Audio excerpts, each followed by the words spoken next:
Hi everyone, welcome back to అమ్మమ్మ నేర్పిన వంటలు. అందరూ ఎలా ఉన్నారు? బాగున్నారండి? నేనైతే బాగున్నాను. ఈ రోజున మీకు నేను ఒక ఇడ్లీలోకి కానీ తర్వాత దోశలోకి కానీ చాలా ఈజీగా అయిపోయేది చట్నీ ఒకటి చూపిస్తాను. అదేంటంటే కొత్తిమీర టమాటా చట్నీ అనమాట. చాలా బాగుంటుంది. మీరు కూడా ఒకసారి ట్రై చేసుకుని ఎలా వచ్చిందో కమెంట్ సెక్షన్ అయితే తెలియజేసేయండి. దీనికి కావాల్సిన పదార్థాలు ఏంటంటే టమాటాలు, తర్వాత వెల్లుల్లిపాయలు, తర్వాత పచ్చిమిరపకాయలు, కొద్దిగా కొత్తిమీర, కొన్నిగా పోపు దినుసులు అనమాట. తయారీ విధానం ఏంటనేది మీకు చూపిస్తాను, అయితే చూసేసేయండి.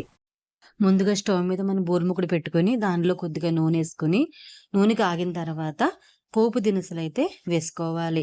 ముందుగా మినప్పప్పు, తర్వాత ఆవాలు, తర్వాత ఏమో మెంతులు, తర్వాత ఎండుమిరపకాయలు వేసుకోవాలి. వేసుకున్న తర్వాత వేగిన తర్వాత ఏం చేయాలంటే టమాటా పళ్ళు తరిగి దాంట్లో వేసుకోవాలి. తర్వాత పచ్చిమిరకాయలు సగం తరిగి వేసుకోవాలి. వేసుకున్న తర్వాత బాగా టమాటా పళ్ళు వేగించుకోవాలి.